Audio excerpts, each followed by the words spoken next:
Lectura del Santo Evangelio según San Juan, capítulo 6, versículos 30 al 35. En aquel tiempo dijo la gente a Jesús: ¿Y qué signo vemos que haces tú para que creamos en ti?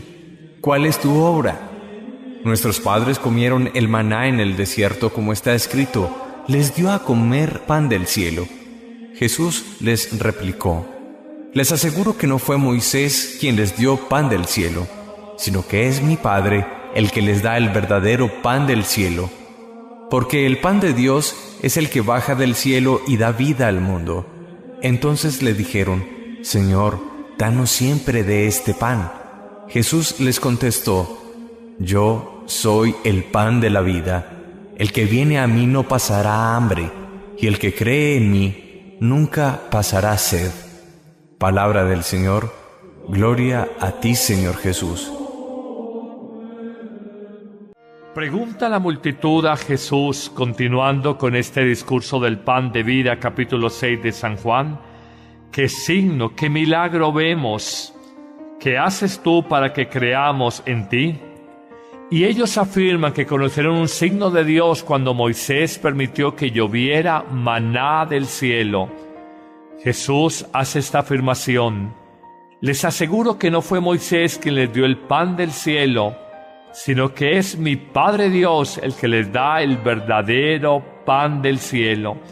Y hace una afirmación clarificadora: el pan de Dios da vida al mundo. Ellos entonces, con un poco de apertura en su corazón, la multitud que lo escuchaba, le dicen a Jesús: danos de ese pan. Y Jesús es justo en este momento cuando entra en todo el centro de la revelación mesiánica, de lo que es Él como pan de vida, y está en el corazón mismo de este capítulo 6 de San Juan. Jesús les dice: yo soy el alimento, el pan de la vida. El que viene a mí no pasará hambre, el que cree en mí nunca pasará sed. Amiga, amigo que ahora me escuchas, ¿cuál es tu gran necesidad en este día? ¿Qué es lo que te aflige? ¿Qué es lo que te preocupa en tu corazón, en tu mente? ¿Acaso Cristo no se te ha presentado hoy como el pan de vida y no te ha hecho una promesa? El que cree y viene a mí no pasará hambre y nunca más tendrá sed. ¿Crees esto verdaderamente? ¿Por qué es tan difícil que creamos que nuestras necesidades materiales y espirituales, si nos confiamos a Dios y ponemos lo que nos toca humanamente poner de nuestra parte, será saciada, será satisfecha? Porque el ser humano siempre escoge el camino más complicado, hacer las cosas desde su punto de vista, desde lo que cree que es lo que conviene, desde sus capacidades, desde sus méritos. ¿Cuándo aprenderemos por Dios? ¿Cuándo seremos personas sabias? ¿Cuándo descubriremos que todo lo que hemos recibido en la vida, en último término, es obra del amor gratuito de Dios?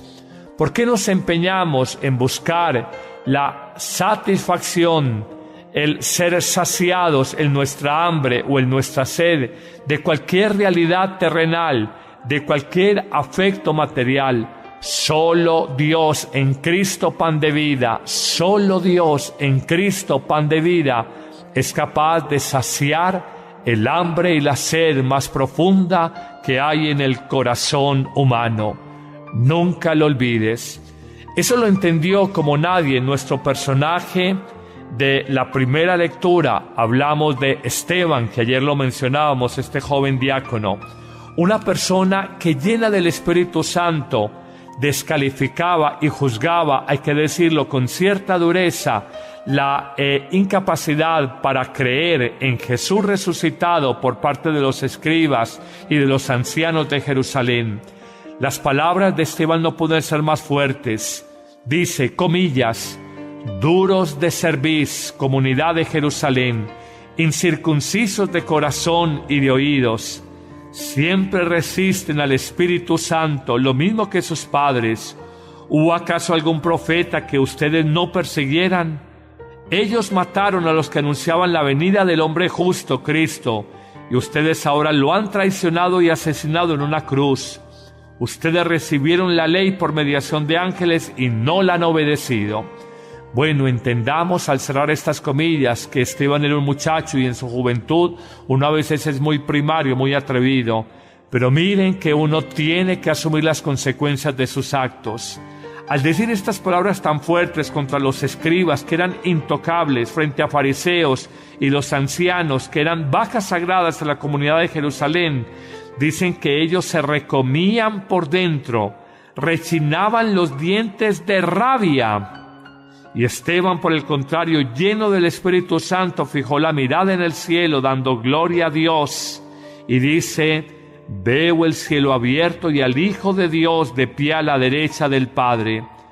Dice que no aguantaron esa pretensión de este mozuelo, este muchachito, de sentir que los estaba adoctrinando cuando ellos se sentían en su soberbia todos sapientes y todopoderosos. Utiliza una expresión que por primera vez la escuché en mi vida, queridos amigos. Dice que dando un grito estentórea, una expresión que habla de un grito lleno, un grito estentórea. Se taparon los oídos, la multitud, y como un solo hombre se abalanzaron sobre este joven. Toda la sevicia, toda la crueldad se canaliza contra este muchacho, lo empujan fuera de la ciudad y allí empiezan a apedrearlo, lo lapidan. Una manera de ejecución muy propia de la comunidad judía en tiempos de Jesús. Lo mataron a pedradas. Llama la atención un detalle: 2 veces mencionan no a Pablo el apóstol, sino a Pablo antes de su conversión, que se llamaba Saulo. Dice que los testigos, para poder apedrear con más tranquilidad a este joven Esteban, dejan sus capas para tener más libertad de lanzar los guijarros, las piedras, a los pies de un joven llamado Saulo, y al final dice el texto que Saulo aprobó la ejecución. Nos preguntamos por qué Saulo, que era un perseguidor encarnizado de aquellos que se llamaban cristianos, no lo tocó. Porque Saulo, en esa obediencia hipócrita a los fariseos, entendía que él, siendo menor de edad, no podía violar la ley farisea y se deleitaría habiendo apedreado al joven Esteban.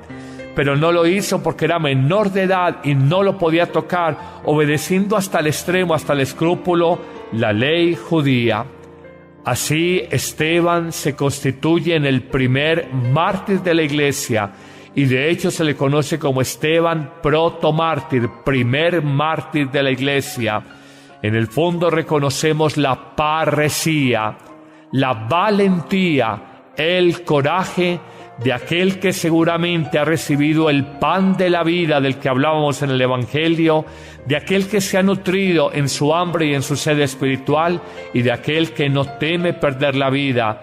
De hecho, cuando es apedreado, nos dirá el libro de Hechos de los Apóstoles, que estamos narrando en el capítulo 7, versículos 51 y siguientes, Esteban solamente les dice mirando al cielo: Señor Jesús, recibe mi espíritu.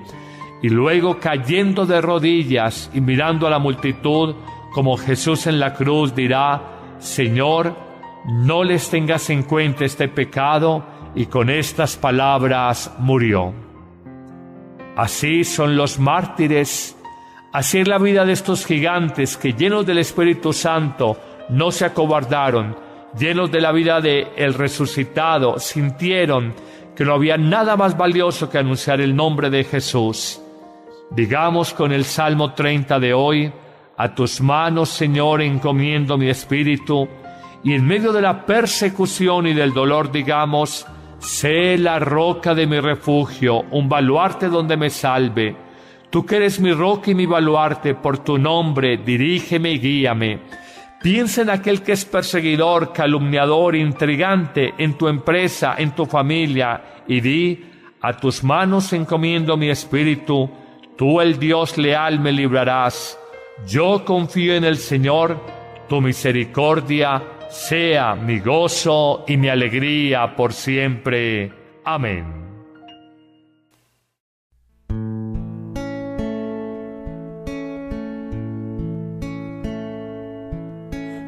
ti que no tienes paz, que no ansías ser más que tus hermanos, a ti que no pusiste en esta tierra tu tesoro, a ti que devuelves bien por mal, que construyes aún en el desastre,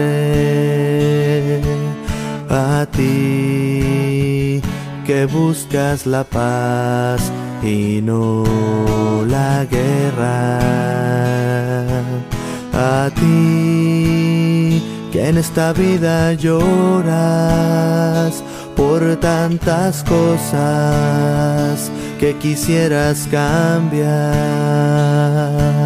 a ti te repite, hombre, las palabras el Señor. Alégrate, regocíjate, pues tuyo es el reino de los cielos. Si por mi causa te desprecia el mundo, alégrate y regocíjate.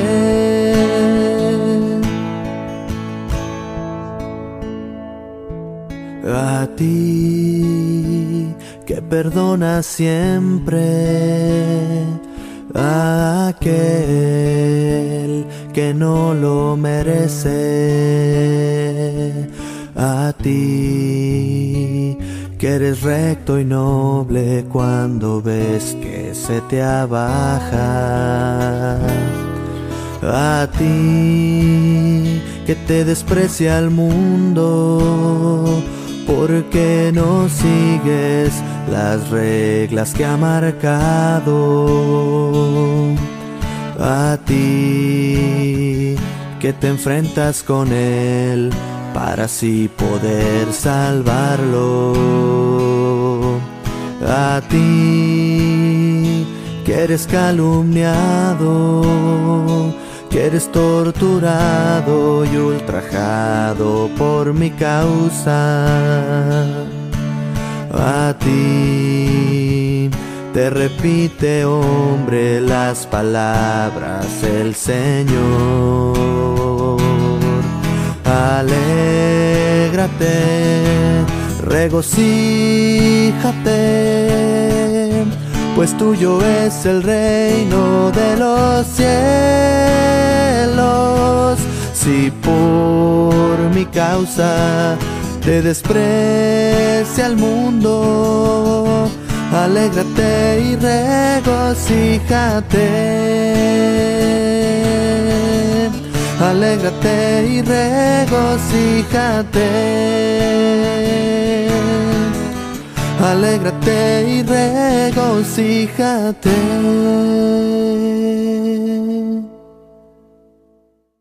Que ustedes no persiguieran. Ellos mataron a los que anunciaban la venida del hombre justo, Cristo, y ustedes ahora lo han traicionado y asesinado en una cruz. Ustedes recibieron la ley por mediación de ángeles y no la han obedecido. Bueno, entendamos al cerrar estas comillas que Esteban era un muchacho y en su juventud uno a veces es muy primario, muy atrevido. Pero miren que uno tiene que asumir las consecuencias de sus actos. Al decir estas palabras tan fuertes contra los escribas que eran intocables frente a fariseos y los ancianos que eran vacas sagradas de la comunidad de Jerusalén, dicen que ellos se recomían por dentro, rechinaban los dientes de rabia. Y Esteban, por el contrario, lleno del Espíritu Santo, fijó la mirada en el cielo, dando gloria a Dios, y dice: veo el cielo abierto y al Hijo de Dios de pie a la derecha del Padre. Dice que no aguantaron esa pretensión de este mozuelo, este muchachito, de sentir que los estaba adoctrinando cuando ellos se sentían en su soberbia todos sapientes y todopoderosos. Utiliza una expresión que por primera vez la escuché en mi vida, queridos amigos. Dice que dando un grito estentóreo, Una expresión que habla de un grito lleno, un grito estentorio. Se taparon los oídos, la multitud, y como un solo hombre se abalanzaron sobre este joven. Toda la sevicia, toda la crueldad se canaliza contra este muchacho. Lo empujan fuera de la ciudad y allí...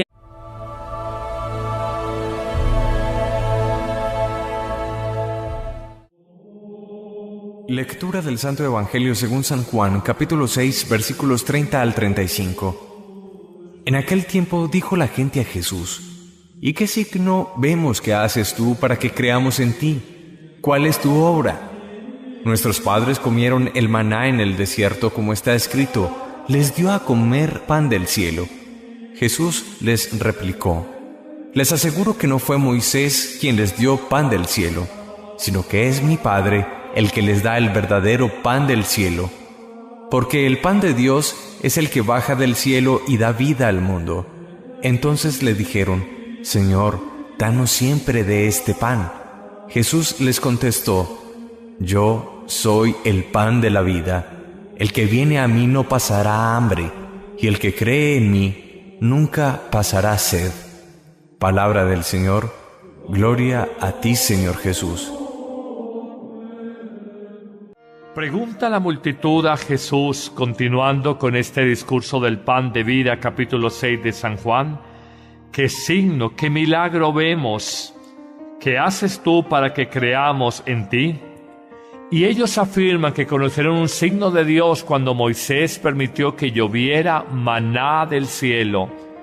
Jesús hace esta afirmación: les aseguro que no fue Moisés quien les dio el pan del cielo, sino que es mi Padre Dios el que les da el verdadero, las cosas desde su punto de vista, desde lo que cree que es lo que conviene, desde sus capacidades, desde sus méritos.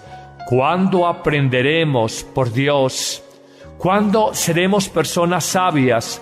¿Cuándo descubriremos que todo lo que hemos recibido en la vida, en último término, es obra del amor gratuito de Dios? ¿Por qué nos empeñamos en buscar la satisfacción, el ser saciados en nuestra hambre o en nuestra sed de cualquier realidad terrenal, de cualquier afecto material? Solo Dios en Cristo pan de vida, solo Dios en Cristo pan de vida es capaz de saciar el hambre y la sed más profunda que hay en el corazón humano. Nunca lo olvides. Eso lo entendió como nadie nuestro personaje de la primera lectura. Hablamos de Esteban, que ayer lo mencionábamos, este joven diácono. Una persona que, llena del Espíritu Santo, descalificaba y juzgaba, hay que decirlo con cierta dureza, la incapacidad para creer en Jesús resucitado por parte de los escribas y de los ancianos de Jerusalén. Las palabras de Esteban no pueden ser más fuertes. Dice, comillas: duros de cerviz, comunidad de Jerusalén, incircuncisos de corazón y de oídos, siempre resisten al Espíritu Santo, lo mismo que sus padres. ¿Hubo acaso algún profeta que empiezan a apedrearlo, lo lapidan? Una manera de ejecución muy propia de la comunidad judía en tiempos de Jesús. Lo mataron a pedradas. Llama la atención un detalle: 2 veces mencionan no a Pablo el apóstol, sino a Pablo antes de su conversión, que se llamaba Saulo. Dice que los testigos, para poder apedrear con más tranquilidad a este joven Esteban, dejan sus capas para tener más libertad de lanzar los guijarros, las piedras, a los pies de un joven llamado Saulo, y al final dice el texto que Saulo aprobó la ejecución. Nos preguntamos por qué Saulo, que era un perseguidor encarnizado de aquellos que se llamaban cristianos, no lo tocó.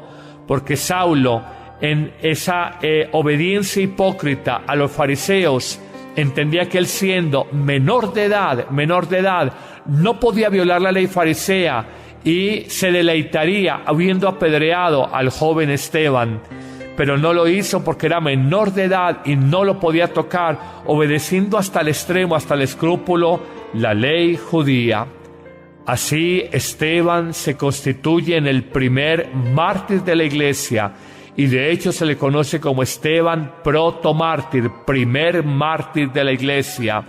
En el fondo reconocemos la parresía, la valentía, el coraje de aquel que seguramente ha recibido el pan de la vida del que hablábamos en el Evangelio, de aquel que se ha nutrido en pan del cielo. Y hace una afirmación clarificadora: el pan de Dios da vida al mundo. Ellos entonces, con un poco de apertura en su corazón, la multitud que lo escuchaba, le dicen a Jesús: danos de ese pan. Y Jesús es justo en este momento cuando entra en todo el centro de la revelación mesiánica, de lo que es Él como pan de vida, y está en el corazón mismo de este capítulo 6 de San Juan. Jesús les dice: yo soy el alimento, el pan de la vida. El que viene a mí no pasará hambre, el que cree en mí nunca pasará sed. Amiga, amigo que ahora me escuchas, ¿cuál es tu gran necesidad en este día? ¿Qué es lo que te aflige? ¿Qué es lo que te preocupa en tu corazón, en tu mente? ¿Acaso Cristo no se te ha presentado hoy como el pan de vida y no te ha hecho una promesa? El que cree y viene a mí no pasará hambre y nunca más tendrá sed. ¿Crees esto verdaderamente? ¿Por qué es tan difícil que creamos que nuestras necesidades materiales y espirituales, si nos confiamos a Dios y ponemos lo que nos toca humanamente poner de nuestra parte, será saciada, será satisfecha? Porque el ser humano siempre escoge el camino más complicado, hacer